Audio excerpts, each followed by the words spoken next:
This is Woofles, and I am not as scary as my intro. And today I'm bringing you an episode of Deep, the advanced player guide for advanced players only, where I take a kill streak of mine and go into immense detail. Let's get right into it. Today, I am playing Domination Ground War on the one and only Discovery.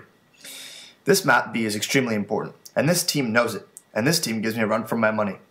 At the beginning of the game, I'm going to get a nice kill streak, which is really going to help my team get a lead on the red team. But I'm going to have to use my equipment and placement to get there, as you'll see in this video. Let's get right on it. Stay away from the middle, as nade spots are predominant here. Ignore that guy to the right, he's an idiot. Alright, let's continue. If you're an advanced player, especially a Slayer, this is what you're going to want to do. Only be a Slayer, watch out, if you know your team is full of people who are willing to cap, as I do. Using this vantage point in the map can be beneficial to your kill streak, as well as to your team. Stay away from the bridge, as it makes a lot of noise, and your enemies can shoot you down from anywhere on the map. Instead, use the ground floor as seen here, and roam through these two doors. Watch out for enemy claymores and equipment. As you can see here, I am placing my tactical insertion and slowly trying to penetrate the number 2 building to set up in a defensive position. By setting up in a defensive position, I will allow my team to win. Running hacker is not the worst idea in this situation, as knowing the position of enemy campers as well as the position of enemy equipment can be beneficial. Watch out for enemies that use this spot. With a simple jump over a window, the enemy player will have the advantage of height and surprise.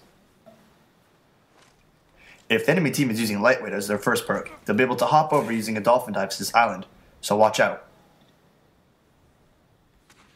Campers will usually stay in this spot as it gives them a good view over B.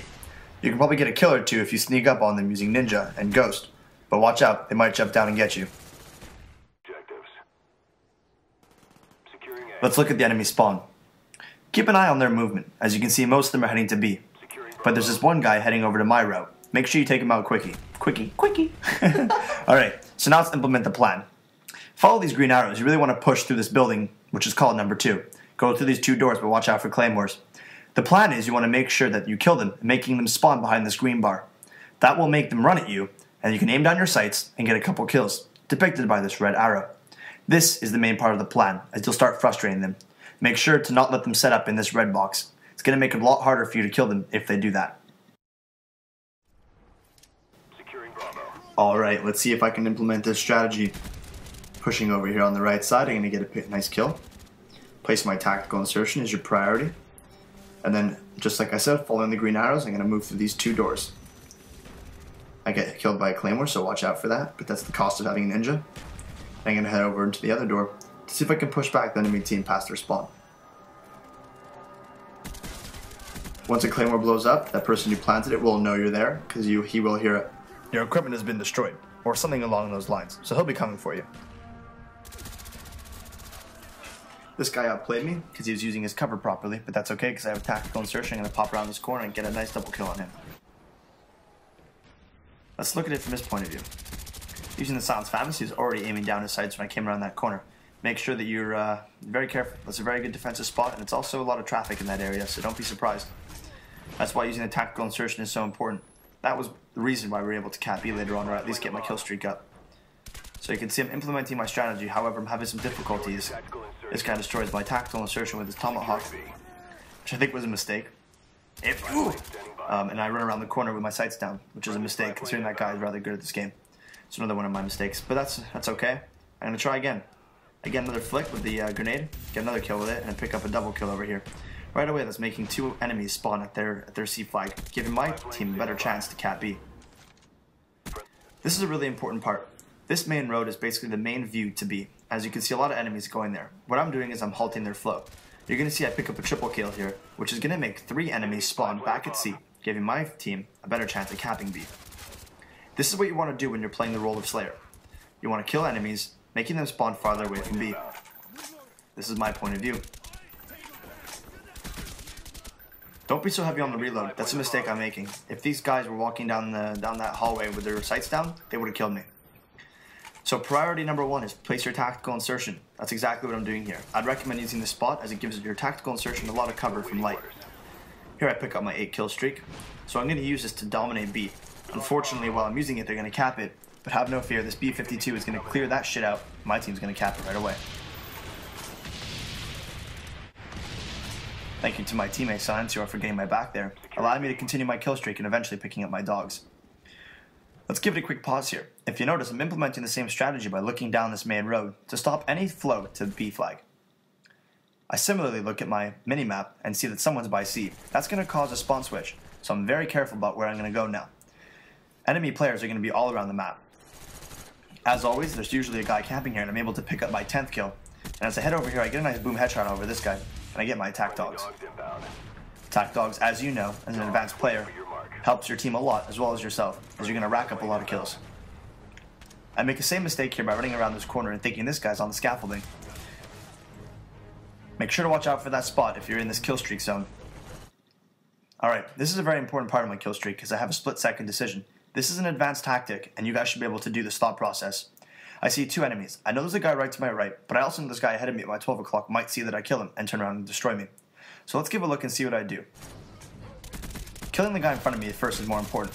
I also turn around the corner and make sure to aim to my left, to his left, in case he saw my bullets and came to attack me. That would give me a head start in getting a couple bullets into him and then killing him. Alright, let's look at spots for the tactical insertion. Over in the second building, there's a couple corners you want to really use. This one right here, by hopping on the canisters, will give your tactical insertion a good spot. Similarly, with this box. When using your tactical insertion, make sure to use heavy or thick walls, or walls with a lot of cover like boxes. If not, it can be seen through the wall. This is also a good spot, but it's also very dangerous, as an enemy team might notice. Alright, let's look at noises. Firstly, I'm going to show you snow, which is the default sound for this map. Over here, Treyarch was nice enough to put a plank of wood. This wood is extremely important. Know what it sounds like and use it.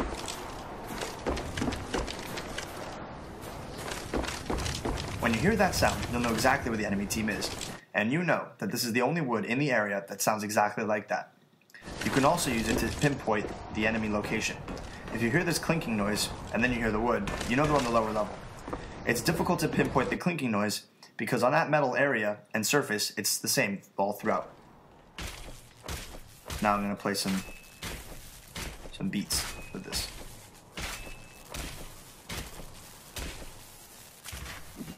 Alright, now that we're running out of time, let's take a look at my kill streak. This is the later part. You've seen a part of it. This is where I get my B52, my 8 kill streak. And I'm going to show you exactly what I do after. We lost Bravo.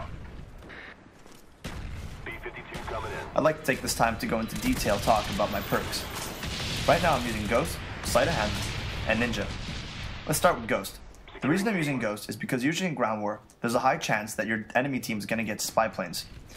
And similarly, a lot of your teammates are scrubbish or pubish and won't necessarily shoot down the spy planes or put up a counter UAV.